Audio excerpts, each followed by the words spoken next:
Rise of Kingdoms has just released one of the updates that has added the most changes to any system I've ever seen in the game. And in today's video, I'm going to talk about it. Did this new update really help fix the armament and formation system? Is it now better? Do I now like it? Because I've been very vocal about my dislikes of the system before, the issues with it. And in today's video, we're going to talk about the update that came to the game and if it's actually changed anything. So if you want some raw and unsponsored opinions on the new update coming to the game, or actually already in the game, you want to stick around till the end of the video. Now let's just start off by going through the list in order of what Lilith said. And the first thing they discussed are the new formations and inscriptions that have been added to the game. There are quite a few to go over here. I'm only going to go over what I've really taken a look at. And we'll notice there are 2 new formations. And also there are going to be new forms of inscriptions, which are called rare inscriptions. We'll start off by going over the 2 new formations, and I'll show you those here. They are the Tetsudo formation, which basically, whenever you have a shield, you take 5% less damage, and you receive extra healing whenever you receive healing effects. And then the circle formation, all healing effects you receive are increased by 5%. And honestly, these are not the most overpowered formations. I've heard some people saying they're a really bad idea. I've heard people saying they're going to change the game a lot. But it's only really for shields, which isn't very important. And the circle formation is just going to improve our barb farming, which honestly people don't care too much about. So out of everything I've seen, these formations don't really seem that game breaking. Even their inscriptions, when I have looked at them, they don't seem the most insane, to be honest. If we just take a look, we look at like the legendary inscriptions on these. You can gain another boost whenever you have a shield, and that's just a boost to your healing. And whenever you launch a basic attack, 10% to increase the strength of all shields and healing received by 7%. Like honestly, as like a main inscription, most people are going to be able to access, since this scroll here is what you get in the KVK. Not too game breaking on the Tetsudo formation. And on the scroll inside the circle, you gain a 5% boost to counterattack. Whenever you use an active skill, any healing received within the next 3 seconds is increased by 10%. Honestly, just looking at these rare inscriptions, these legendary inscriptions, they're not too OP on the 2 new formations. And some of them look pretty good, like you can gain another 5% counterattack, and once again, increasing shield and healing strength. The third piece here, you gain another 5% just skill damage resistance, and then you gain more healing and shield strength. And then the fourth thing here, 7% damage to healing and 7% damage to boost to shields. Honestly, as you can see, everything here are pretty similar between these 2 formations, and they're just not that overpowered. So people who are running garrisons with extra shielding, maybe like a Heraclius, might find these useful, but us normal players who aren't really running many shielding and aren't really worried about those types of formations, you don't need to worry about these. They're never really going to play an aspect in your account. You can pretty much ignore them altogether. Maybe it does mean we will add more formations in the future, but I don't want to start throwing things at Lilith until they actually do it. So what we can see here, everything is pretty normal with this formation. Nothing too overpowered, nothing game-breaking, arguably worse than things like the wedge and the arch formation, which does mean like it's not too game-breaking. As for the new inscriptions, I'll mainly just look at the wedge and arch, since that's what most people start with. With the arch formation, the first one, these first rare inscriptions are 1 level below the legendary inscriptions, but a level above these just common inscriptions. First rare inscription here for the arch formation, this is on the scroll, is battle ready. Whenever you launch a basic attack, 10% chance to consume 100 rage and gain a 35% bonus to normal damage dealt for 2 seconds. Honestly, this can be seen as a disadvantage because of the fact that using up your rage is not the best thing whenever you are really fighting on the open field. Though the damage is definitely nice, and if you do want normal damage, it's certainly a nice thing here. And if it's with Lao Che, it can arguably be a really strong boost, but honestly, with smite damage commanders and wanting to get their active skills off quicker, this still probably isn't the strongest thing. It's only pretty good with a Lao Che. For the, I guess it's like the weapon or the instrument here, you gain a 1.5% boost to normal damage dealt, and whenever you launch a basic attack, 10% chance to reduce all incoming damage by 5%, but also deal 10% less skill damage. Once again, arguably can be seen as a disadvantage in some cases, but also is still fairly strong, just getting a permanent boost to that normal damage and a nice basically a nice skill damage reduction. Moving on to the banner here, the new inscription here is increasing your skill damage resistance by 4%. Really simple, fairly strong, fairly useful to be honest. And the shield, you gain a 3% boost to normal damage. Once again, really useful and just a fairly simple amount of stats. It's a bit stronger than these other skills, and a little bit weaker than the legendary ones. So yeah, I think these rare inscriptions so far are pretty nice. They're not too game breaking, and they're going to be a little bit of a nice in-between step between the legendary inscriptions. As for the wedge formation on the scroll, whenever you deal direct damage, gain 35 rage, cooldown 2 seconds. That means each cycle of skills, you can get 70 rage. That's really good because I'm pretty sure between the skill cycle, you have a 2-second cooldown and then it activates the next skill. You activate the skill, you get the rage on the same turn, then you wait 1 turn, and then you're able to activate another skill and get more rage. So you should be able to get 70 rage per active skill cycle out of this just crazy skill, and that's honestly pretty strong. Then you've got the horn here, Boiling Blood. You gain a 2% damage to skill damage you deal, which is nice, and whenever you deal direct damage to the current target, their triggers a 30% chance to reduce all incoming skill damage by 5% for the next 3 seconds. That's pretty good once again for your troops, so can't complain there. The banner here has Defiant, and it's just another simple boost here. You boost the normal damage resistance by 3% on your march. And then finally, the shield or the emblem, you gain a 4% damage to a boost to skill damage. And those are the two main formations. Honestly, I think the wedge formation got the biggest boost out of this with those rare inscriptions. A lot of players are going to be quite happy to learn about Boiling Blood and things here that are pretty strong. I think the Epics of Olympia does have the strongest one. And overall, I think this is just a pretty nice change to have added to the game. So these rare inscriptions are definitely nice. They're just not at that legendary tier, but still are definitely a nice pool. And you'll notice you're guaranteed to get one of these every 180 legendaries you get, which I think is fairly reasonable. So pretty nice to be getting these rare inscriptions, and I'm certainly not complaining about them. And the new formations, they're not too impactful, so nothing really to worry about there. The next thing added is the guaranteed rare inscription I spoke about before. We already know what that does. And then after that, we've got the new resetting item for armaments, the Transmutation chances, which will come during Season of Conquest, and I'll discuss that. And we've also got state form and travel dispatch improvements. I'll start off by showing you guys the whole new system with Transmutation. You can see here I have a transmutated armament that's reached 10 out of 10. If I want to transmutate it again, I need to get a Transmutation crystal. This is a specific item that you will get outside of a Season of Conquest KVK from your KVK objectives, and pretty much it will allow you to reset your transmutation chances, and then you can pretty much do something really simple, that is transmutate that item again until you get the stats you really want. I presume you'll get 2 or 3 of these each KVK. Honestly, I think that's a pretty nice change. A lot of players had armaments like myself, which were just absolutely garbage once you transmutated them. Or not garbage, they're almost there. You can see here, I just need to get rid of these cav stats, and it would be a much better armament. Or on my Henry here, I just need to get rid of these siege stats, and it'd be a much better armament, but I didn't get lucky. So being able to reset these transmutations, definitely very nice, and I'm quite excited for that change, and I'm sure a lot of players are. So that's definitely a nice thing. We don't know exactly what the requirements are to get these, besides the fact that they're going to be available in your Lost Kingdom from KVK objectives. I think that's certainly fair once again,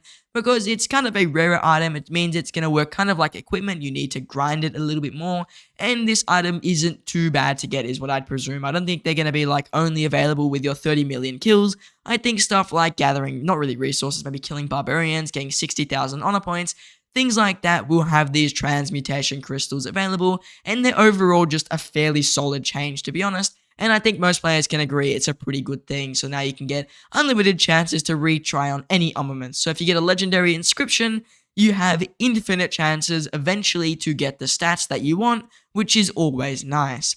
The next thing Lilith discussed adding was dispatch and travel changes, and you can already see that there's a few changes to them. We'll start off by looking at the preferred formation system. This is something that I'm sure a lot of people were excited about, myself included, and the way it works is super simple. Basically, you choose 3 formations of your choice, any 3 out of the list that currently exist, and you can select them to be your preferred formations whenever you do dispatches. So you can see here all my formations and armaments are related to the 3 things that I chose, my 3 preferred formations.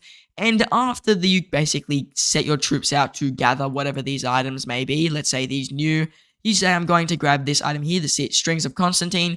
When I claim it, I'll be guaranteed that if I get another armament to dispatch for, it will be one of my 3 preferred formations. You can switch these up at any time, there's no time limit. In my opinion, the best way to go is an arch formation, wedge formation, and triple line formation. The other formations are a little bit more niche. I mean, V formation only for ranged, echelon only for a good buff march.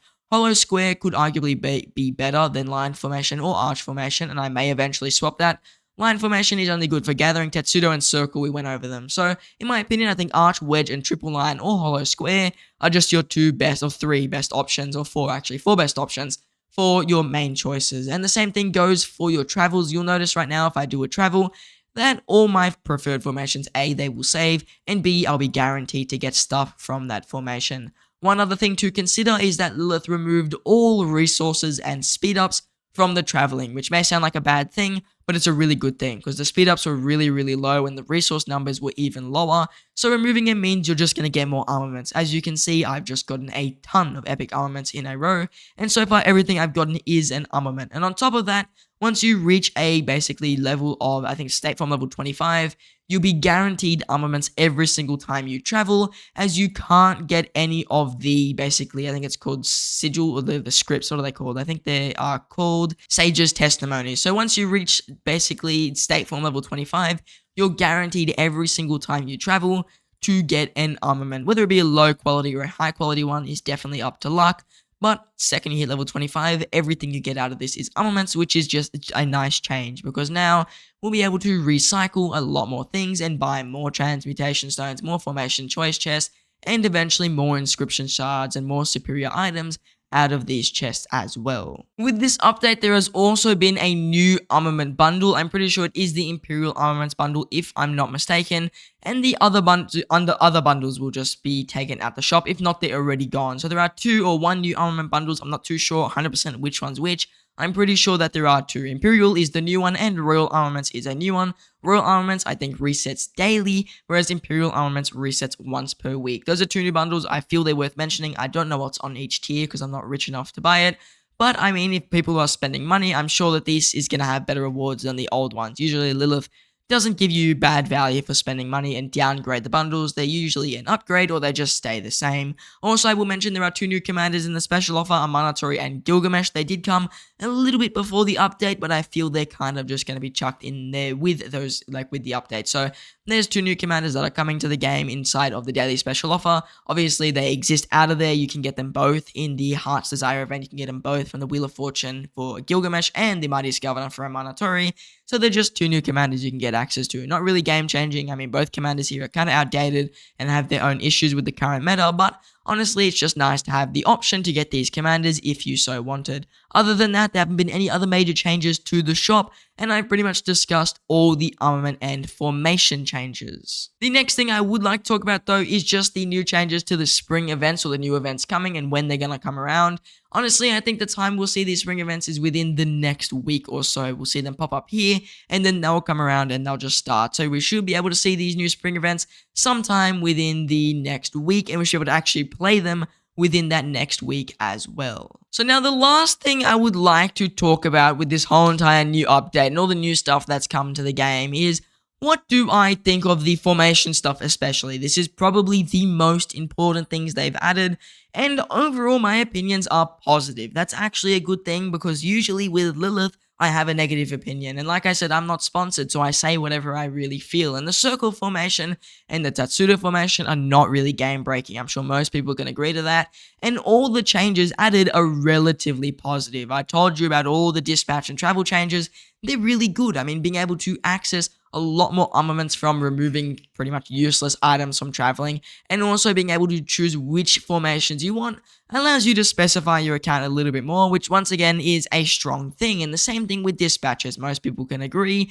The useless stuff that was in here before, I don't know if they did remove it, but I'm pretty sure the speed ups and resources, you can't get them anymore, and they were useless. And being able to choose what formations you want obviously is once again a good thing as well. So overall, when we look at all these dispatch changes and all these travel changes, they're really, really nice. And on top of all that, the rare inscriptions are a pretty good thing for free-to-play low spenders because you're guaranteed to get one after a certain amount of time, and the fact that you're able to re-roll and transmutate as much as you want from now on fixes pretty much all the issues with that system, which once again, most players can agree was a bit flawed when it released. Even though it was a good change, it was slightly flawed by the fact that you need to roll it 10 times, and obviously within 10, you're not guaranteed the stats that you want or need. So definitely nice to be able to do extra transmutations and it shouldn't be too hard to access these transmutation crystals, and I'm sure most players, once they get these, will be pretty happy to have access to them. So overall, I think the armament changes are just very, very solid. I'm not sure anyone could say they're really bad. If Lilith added like an overpowered formation that was just straight up better than the other ones, then I'd say it wasn't a very good update, but they didn't do that. These two new formations are just more niche formations, which didn't really have a place in the game before. Like, Hollow Square was the only thing that was close to the Tetsudo formation, and there was nothing like the Circle formation, and both of those, they're not really game-changing. They don't impact the game too much. Circle, like I said, is really for barb farming, and the Tetsudo formation is just for a few unique garrisons like Heraclius. Maybe Alexander the Great on the open field might receive some buff, but overall, once again, isn't too important. So I don't think that these formations are game-breaking. I think that the changes are all really, really nice, and they're definitely a correct step in a good direction. I think Lilith did a pretty good job fixing up their errors and their mistakes from their previous updates, especially when the system first released, and most players noticed it was just an absolute garbage fest of RNG and nothing was guaranteed,